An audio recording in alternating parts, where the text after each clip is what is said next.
ஈரானில் பதற்றம் அதிகரித்து வரும் நிலையில் அமெரிக்காவின் ஒரு விமானம் தாங்கிய கப்பல் தாக்குதல் குழு வளைகுடா பகுதியை நோக்கி நகர்ந்து வருவதாக அமெரிக்க ஜனாதிபதி டொனால்டு ட்ரம்ப் தெரிவித்துள்ளார். இது மத்திய கிழக்கு பகுதியில் புதிய ராணுவ பதற்றம் உருவாகுமா என்ற அச்சத்தை ஏற்படுத்தியுள்ளது.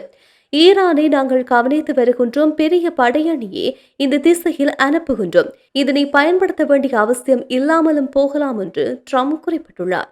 தென்சீன கடலில் இருந்து யுஎஸ் ஆபிரகாம் லிங்கோலின் விமானம் தாங்கிய கப்பல் திடீரென்று தனது பாதையை மாற்றி மத்திய கிழக்கு நோக்கி நகர்ந்துள்ளது. இந்த தாக்குதல் குழுவில் டொம்ஹாவே குரூஸ் ஏவுகணைகள் பொருத்தப்பட்ட ஆல்ரைட் பார்க் என்ற நாசகர கப்பல்கள் இடம்பெற்றுள்ளன. இவை ஈரானில் உள்ள இலக்குகளை தாக்கும் திறன் கொண்டவை. மேலும் இந்த கப்பலில் உள்ள ஏஜிஸ் கொம்பாஸ் சிஸ்டம் மூலம் வான்வெளி மற்றும் ஏவுகணை தாக்குதலில் இருந்து பாதுகாப்பு வழங்க முடியும் என அமெரிக்க பாதுகாப்பு தரப்பு தெரிவித்துள்ளது. கடந்த ஆண்டு ஜூன் மாதம் இஸ்ரேல் ஈரான் இடையான 12 நாட்கள் நீண்ட போரின் போது அமெரிக்கா ஈரானில் 3 அணுதளங்களை தாக்கியது. அப்போது நீர்மூழ்கி கப்பலில் இருந்து சுமார் 30 டொமஹோட் ஏவுகணைகள் ஏவப்பட்டதாகவும் B-2 பம்பர்கள் பயன்படுத்தப்பட்டதாகவும் தகவல் வெளியாகின. ஈரானில் நடந்த அரசுக்கு எதிரான போராட்டங்களை இந்த மாத தொடக்கத்தில் ட்ரம்ப் ஆதரித்திருந்தார்.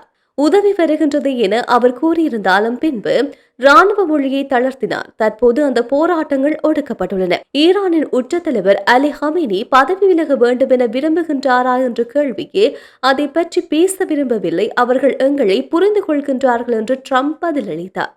அமெரிக்க தளங்கள் மீது ஈரான் தாக்குதல் நடத்தும் சாத்தியக்கூறு இருப்பதால் மத்திய கிழக்கு பகுதிகளில் கூடுதல் வான் பாதுகாப்பு அமைப்புகள் நிறுவுவது குறித்து பரிசீலிப்பதாக ராய்ட்டர்ஸ் செய்தி நிறுவனம் தெரிவித்துள்ளது. இதற்கிடையில் ஈரானிய அரசு ஊடகங்கள் வெளியிட்ட தகவலின்படி சமீபத்தில் போராட்டங்களில் 3117 பேர் உயிரிழந்ததாக கூறப்படுகின்றது. இதில் பொதுமக்களும் பாதுகாப்பு படையினரும் அடங்குவதாக கூறப்படுகின்றது.